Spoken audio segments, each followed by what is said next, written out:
Hi, how you doing? I'm Joe. And imagine if Ocean's 11 was a soap opera set in the 70s. Oh, you'd love it. We'll have a lot of side boobs, some funny hairstyles. You won't know what's going on until the ending, and then you'll be like, oh wow, what a great motion picture I've got for you here today. In fact, here's what the average consumer thinks of American Hustle. No matter how I try, I find my way to the same old jam. Good times, bad times, you know I had my share. When my woman that put one down, I don't seem to care.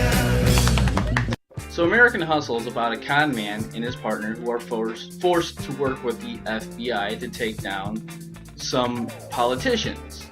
And personally, didn't like it. I'm giving this a not recommend. You might see it. I mean, if you want to see it for yourself to see if you would like it, feel free. But I personally did not like it. The story was all over. It was like it. But it kept me engaged. I wanted to know what was going to happen to these characters. And I'm like, okay, they're interesting. They got an interesting dilemma, unique dilemma. Something where each character, is for and against each other, which I know it makes sense. It's really complicated. So it's like each character has a reason to work for these other, everyone else, and a reason to work against everyone else. And it gets really intricate like that to see how everything's going to play out and whether or not everyone's going to be happy in the end. And it's interesting like that. But spoiler alert, and I'm sorry, I mean, this is a con artist movie, like The Sting. You're wondering what the twist ending is or how, and I just didn't like the ending. I'm sorry, the movie has an ending, and it's one I didn't like. So I don't think I'm giving anything away. It just felt like they had this interesting thing going, and then it just went,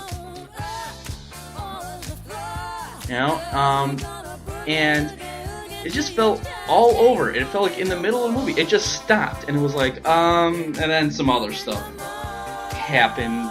The end, and I just personally didn't like it. However, it felt like the characters they felt like they had a good thing going, and then they just dropped the ball in the end. Christian Bale was amazing. It felt like he brought to life this three-dimensional character who, he's greedy, but he also has good reason to be greedy, and he's doing it for a good reason. And I know usually they do that where it's like, I'm gonna do evil for a good reason. In this movie, Christian Bale kind of pulls off the heart of the character, which is something rare I usually see. Amy Adams is great, but like I said, I thought she was better in the movie Her. This one, she's in an ensemble, doesn't really get the chance to shine, but she holds her own. Bradley Cooper was my favorite character in the movie.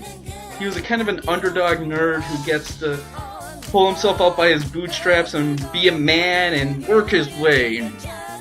But I like that character just like Jennifer Lawrence. She's a cute, great. She was my second favorite character.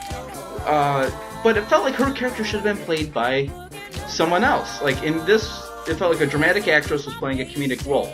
Just out of curiosity, I would like to see what would happen if a comedic actress played this in a dramatic way, like the other way around. Just as an experiment, I just felt she was miscast.